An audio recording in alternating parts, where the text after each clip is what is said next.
আমি যোৱাকালি পঢ়িছিলোঁ সংবিধানৰ প্ৰয়োজনীয়তাৰ বিষয়ে প্ৰথম দ্বিতীয় তৃতীয় চতুৰ্থ পঞ্চম কেইবাটাও পইণ্ট পঢ়িলোঁ। আজি আমি সংবিধানৰ কাৰ্য কি,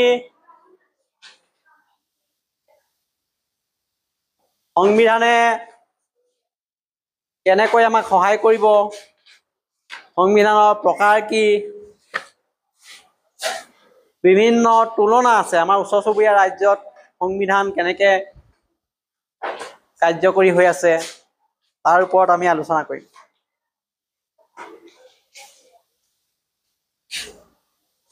গতিকে সংবিধানৰ কাৰ্য প্ৰথম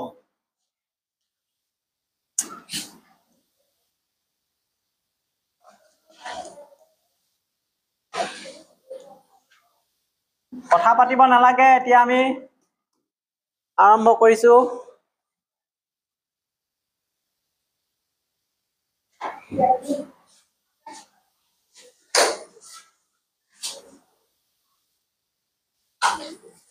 আমাৰ যেটো প্লেন, কি নাম আমাৰ স্কুলৰ? আমি আৰম্ভ কৰি দিছো। ইয়াত আমি কি শিকিম? সংবিধানৰ কাৰ্যসমূহ বুজিব পাৰিম, সংবিধানৰ মূল উদ্দেশ্য, শাসন ক্ষমতাৰ উৎস চিনাক্ত কৰিব পাৰিম, নেপাল ভূটানৰ উদাহৰণৰ জৰিয়তে গণতান্ত্ৰিক ব্যৱস্থা সম্পৰ্কে বুজিব পাৰিম। আৰু ইয়াত সংবিধানৰ গুৰুত্বৰ ওপৰত কিছুমান প্ৰশ্ন আহিব, সেইবিলাক আমি পঢ়িম। ইয়াত ব্লেক বোৰ্ড, হোৱাইট বোৰ্ড, সংবিধানৰ ছবি আমি পাম, নেপাল ভূটানৰ মানচিত্ৰ চাব লাগিব। এইবিলাক বস্তু আমি এতিয়া পঢ়িব পাৰিম।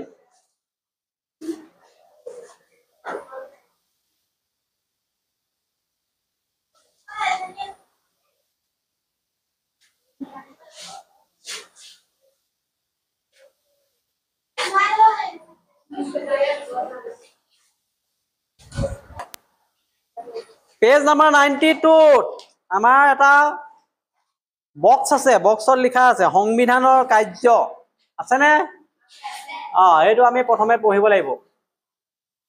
এতিয়া আমি তাত সংবিধানৰ কাৰ্যসমূহ চিনাক্ত কৰিব পাৰিম। সংবিধানৰ কাৰ্যৰ 4টা দিশৰ কথা, ক্ষমতা, অধিকাৰ, একতা, লক্ষ্য বুজিব পাৰিম। লগতে কাষতে থকা ভূটান আৰু নেপালৰ উদাহৰণ আমি সংবিধান আৰু গণতন্ত্ৰৰ প্ৰসংগ বুজিম। এতিয়া প্ৰথম কি কৈছে কাৰ্যটো? সংবিধানে দেশৰ লক্ষ্য উদ্দেশ্য নিৰ্ধাৰণ কৰে। আছে নে নাই? সংবিধান আছে, সংবিধান এখন ধৰিছো। এখন সংবিধানে দেশ এখনৰ কি কাম কৰিব, দেশখনে তাৰ চৰকাৰে কি কাম কৰিব, লক্ষ্য কি, উদ্দেশ্য কি, এইবিলাক স্থিৰ কৰিব। অৰ্থাৎ যিবিলাক দেশৰ সংবিধান আছে, এই সংবিধানখন দেশখনৰ কাৰণে মৌলিক নথি বা দলিল। সেই নথিখনে দেশখনৰ লক্ষ্য উদ্দেশ্য ক'ত কি কৰিব, কেতিয়া কৰিব, সকলো থিৰাং কৰিব। উদাহৰণ, আমাৰ ভাৰতৰ সংবিধান আছে নে নাই? তাত উল্লেখ আছে সাৰ্বভৌম, সমাজতান্ত্ৰিক, ধৰ্মনিৰপেক্ষ, গণতান্ত্ৰিক, প্ৰজাতন্ত্ৰ, এইবিলাক। এয়েহে সংবিধানখন ৰাষ্ট্ৰৰ ভৱিষ্যত দিশ দেখুৱায়। 1 নম্বৰ সেইটো। আমাৰ ছুটি ছুটিকে আছে, সেইকেইটা কথা জানিলেই হ'ব, ব্যাখ্যাটো মই বুজিবৰ কাৰণে কৈছো। দ্বিতীয় কাৰ্য, সংবিধানে ক্ষমতাৰ কৰ্তৃপক্ষ নিৰ্ধাৰণ কৰে। সংবিধানত উল্লেখ থাকিব যে কোন ৰাষ্ট্ৰত কোনে শাসন ক্ষমতা পৰিচালিত কৰিব, ক্ষমতা উৎস কোন হ'ব। ভাৰতবৰ্ষৰ ক্ষেত্ৰত ক্ষমতা উৎস জনসাধাৰণ, আৰু সেই ক্ষমতা কোনে প্ৰয়োগ কৰিব? ৰাষ্ট্ৰপতি, প্ৰধানমন্ত্ৰী, সংসদৰ মাধ্যমেৰে ব্যৱহাৰ হয়। ক্ষমতাৰ কৰ্তৃপক্ষ নিৰ্ধাৰণ কৰে সংবিধানে। 3 নম্বৰ, সংবিধানে ক্ষমতাৰ কৰ্তৃপক্ষৰ পৰিসীমা নিৰ্ধাৰণ কৰে। কিমান দূৰলৈকে কাম কৰিব পাৰিব, প্ৰতিটো কৰ্তৃপক্ষই কাৰ্যপালিকাই হওক বিধানমণ্ডলেই হওক ন্যায়পালিকাই হওক কোনে কি কাম কৰিব স্পষ্ট থাকিব আৰু কিমান দূৰলৈকে কাম কৰিব সেইটো নিৰ্দিষ্ট কৰি ৰাখিব। গতিকে সংবিধান যে কেৱল ক্ষমতাৰ উৎস এই নহয়, এই ক্ষমতাৰ সীমাও নিৰ্ধাৰণ কৰে। যেনে ভাৰতত সংসদ কোনো আইনৰ খচৰা প্ৰস্তুত কৰিব পাৰে, এই আইন সংবিধানত লিখা মৌলিক অধিকাৰ ভংগ নহব লাগিব, এই কথাও স্পষ্টকৈ লিখা আছে। শেষত 4 নম্বৰ কাৰ্যটো সংবিধানে জনসাধাৰণৰ অধিকাৰ সুনিশ্চিত কৰে। এখন দেশত নাগৰিক বাস কৰে, এই নাগৰিকে অধিকাৰ ভোগ কৰিবলৈ পাব লাগিব চৰকাৰৰ অধীনত। আৰু কোনে কেনেকুৱা অধিকাৰ ভোগ কৰিব সেই সকলো কথা স্পষ্টকৈ সংবিধানে সুনিশ্চিত কৰিব। অৰ্থাৎ এই সংবিধানতে মৌলিক অধিকাৰ প্ৰদানৰ যোগেদি নাগৰিকক অধিকাৰৰ সুৰক্ষা আৰু সন্মান দিয়া হৈছে। ভাৰতত এইবিলাক মৌলিক অধিকাৰ আছে, ক্লাছ 7ত এইবিলাক পঢ়ি আহিছে। বাক স্বাধীনতা, ধৰ্ম স্বাধীনতা, শিক্ষা অধিকাৰ এইবিলাক।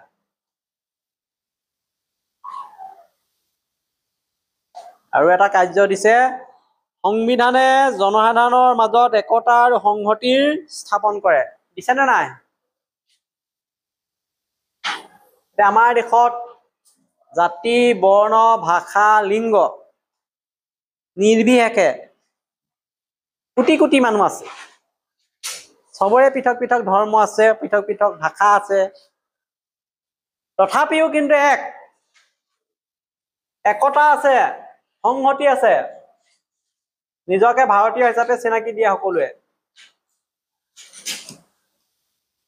কেনেকে সম্ভৱ হৈছে? এই সংবিধান থকাৰ কাৰণে। সংবিধানে সকলোকে এক কৰি ৰাখিছে। সেইটো সংবিধানৰ ৰাষ্ট্ৰৰ সকলো ভাষা, ধৰ্ম, জাতি, অঞ্চলৰ মাজত একতা বজাই ৰাখিবলৈ বিধান আছে। একতাৰ মাজত বৈচিত্ৰ্য মূল মত।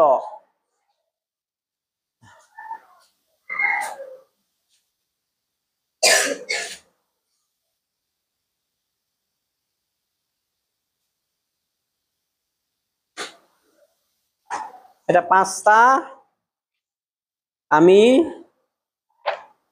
সংবিধানৰ কাৰ্য পালো। এই 5টাৰ ভিতৰত যিকোনো 2টা এতিয়া ক'ব লাগিব মোক। 2 মিনিট সময়। আমাৰ চুবুৰীয়া ৰাজ্য নেপালত ৰাজতন্ত্ৰ প্ৰচলন আছিল। এই লাইনটো আছে নে? চাই লোৱা। 1990 চনৰ সংবিধান মতে ৰাষ্ট্ৰৰ সকলো ক্ষমতা অধিকাৰী আছিল ৰজা। এই বাক্যটো দিছে। আমাৰ ওচৰ চুবুৰীয়া কেইবাখনো ৰাজ্য আছে, ৰাজতন্ত্ৰ আছিলে। ৰাজ্য নহয়, ভূটান, নেপাল এইবিলাকত ৰাজতন্ত্ৰ প্ৰচলন আছিল। এতিয়া 1990 চনৰ সংবিধান মতে ৰাষ্ট্ৰৰ সকলো ক্ষমতা অধিকাৰী ৰজা আছে। ইয়াত কি কৈছে? নেপালত 1990 চনত সংবিধানখন কিছু অভিযোজন আনিলে।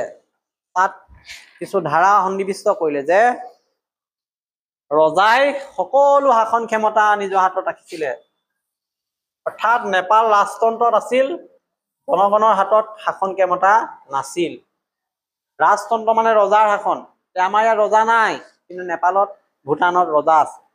তাৰ সংবিধানে ৰজাক ক্ষমতা দিছিল। এতিয়া এই প্ৰশ্নটো আহে,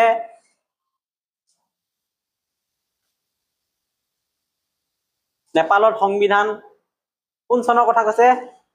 1990 চনৰ কথা কৈছে। কি ক্ষমতা দিলে? ৰজাক ৰাষ্ট্ৰৰ সকলো ক্ষমতা দিলে।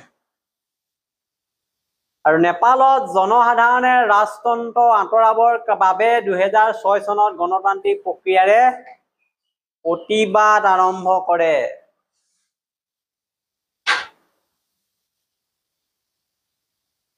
ৰজাৰ শাসন বেছি দিন নচলিলে, ৰজাকে সকলো ক্ষমতা দি থৈছে সংবিধানে।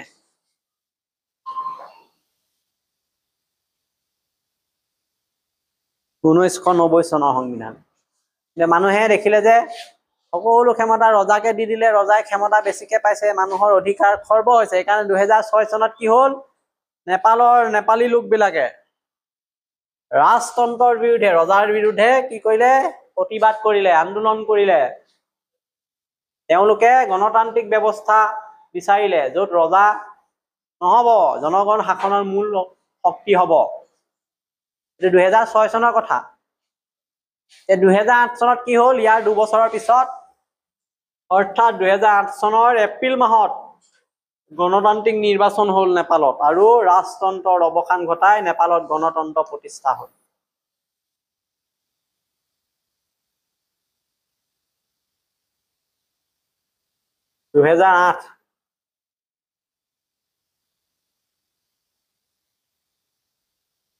মনত থাকিবনে নেপালত কেনেকে ৰাজতন্ত্ৰ প্ৰতিষ্ঠা হ'ল, গণতন্ত্ৰ প্ৰতিষ্ঠা হ'ল? 1990 চনত নেপালৰ যিখন সংবিধান আছিলে, সংবিধানে ব্যৱস্থা কৰিছিলে যে ৰাষ্ট্ৰৰ সকলো ক্ষমতা ৰজাৰ হাতলৈ যাব। এনেধৰণে বহুদিন চলিলে, কিন্তু প্ৰজাসাধাৰণে লাহে লাহে অনুভৱ কৰিলে যে ৰজাৰ হাতত সকলো ক্ষমতা থাকিলে তেওঁলোকৰ অধিকাৰ কেতিয়াও সুৰক্ষিত নহয়। এইকাৰণে সেই ৰাজতন্ত্ৰৰ বিৰুদ্ধে, ৰজাৰ বিৰুদ্ধে প্ৰতিবাদ আৰম্ভ হ'ল।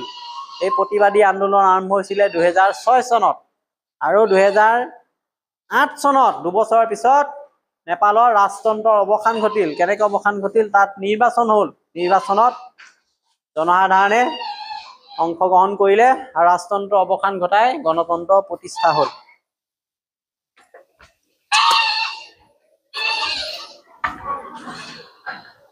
নেপালৰ বিষয়ে লিখিবলৈ দিলে গোটেই কথা লিখিব লাগিব, কাহিনীটো।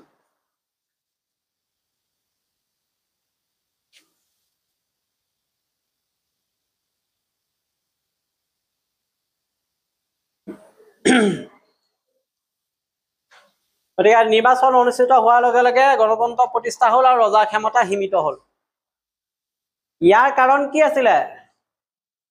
ইয়াৰ কাৰণ আছিল পূৰ্বৰ যিখন সংবিধান আছিল, 1990 চনৰ সংবিধানৰ কথা কৈছে, জনসাধাৰণৰ স্বাৰ্থ বিশ্বাস প্ৰতিফলিত কৰিব পৰা আছিলে সেই সংবিধানখনে।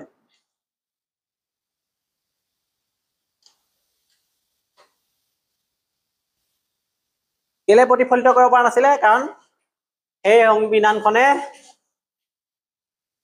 ৰজাকে বেছি শক্তিশালী কৰি দিছিলে। জনসাধাৰণৰ মতামত এই ক্ষেত্ৰত গুৰুত্ব দিয়া নাছিলে। সেইকাৰণে পুনৰ 2008 চনত ৰজাৰ শাসনৰ অন্ত পৰিলে, প্ৰজাতন্ত্ৰ আৰম্ভ হ'ল, গণতন্ত্ৰ। এইটো হ'ল নেপালৰ কথা। আৰু এখন আমাৰ ৰাজ্য আছে ওচৰতে, চুবুৰীয়া ৰাষ্ট্ৰ। এই ক্ষেত্ৰত ভাৰতৰ আন এখন চুবুৰীয়া ৰাষ্ট্ৰ ভূটানতো 2008 চনত নিৰ্বাচন পাতে। ইয়াৰ শাসন ব্যৱস্থা জনগণৰ হাতত অৰ্পণ কৰে, ফলস্বৰূপে তাত ৰজা থাকিলেও গণতন্ত্ৰ প্ৰতিষ্ঠা হয়। দুইটা সমসাময়িক। 2008 চনতে ৰাজতন্ত্ৰৰ ঠাইত প্ৰজাতন্ত্ৰ হৈছে। ভূটানতো একেই হৈছে। 2008 চনত নিৰ্বাচন পাতিলে, শাসন ব্যৱস্থা জনগণৰ হাতত অৰ্পণ কৰিলে, ৰজা থাকিলেও গণতন্ত্ৰ প্ৰতিষ্ঠিত হ'ল।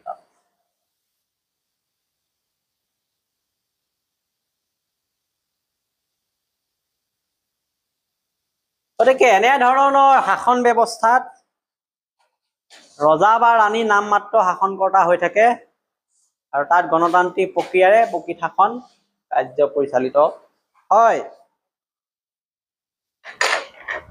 এইটো আহিব, নাম মাত্ৰ শাসনকৰ্তা মানে কি? তাত ৰজা আছে এতিয়া ভূটানত, নামতহে আছে। আগৰ ৰজাৰ নিচিনা ক্ষমতা নাই, গোটেই ক্ষমতাটো প্ৰজাৰ হাতত আছে। এইটো কয় প্ৰতিনিধিত্বমূলক ৰাজতন্ত্ৰ। ৰাজতন্ত্ৰৰ এজন প্ৰতিনিধিহে থাকিব তাত, ক্ষমতাটো আগৰ দৰে নাথাকে। অৰ্থাৎ এই শাসন ব্যৱস্থা ৰজা ৰাণী নাম মাত্ৰহে থাকে। শাসনৰ প্ৰকৃত কাৰ্য গণতান্ত্ৰিক পদ্ধতিৰে জনগণৰ দ্বাৰাই চলে। এতিয়া আমি ইয়াৰ পৰা কি পালো? এইফালে চাই লোৱা। প্ৰথমতে পালো সংবিধানৰ কাৰ্যসমূহ, পালোনে নাই? তাতে ৰাষ্ট্ৰৰ লক্ষ্য, উদ্দেশ্য, শাসন ক্ষমতা, উৎস, সীমা নিৰ্ধাৰণ কৰা এই বিষয়বিলাক পালো সংবিধানে।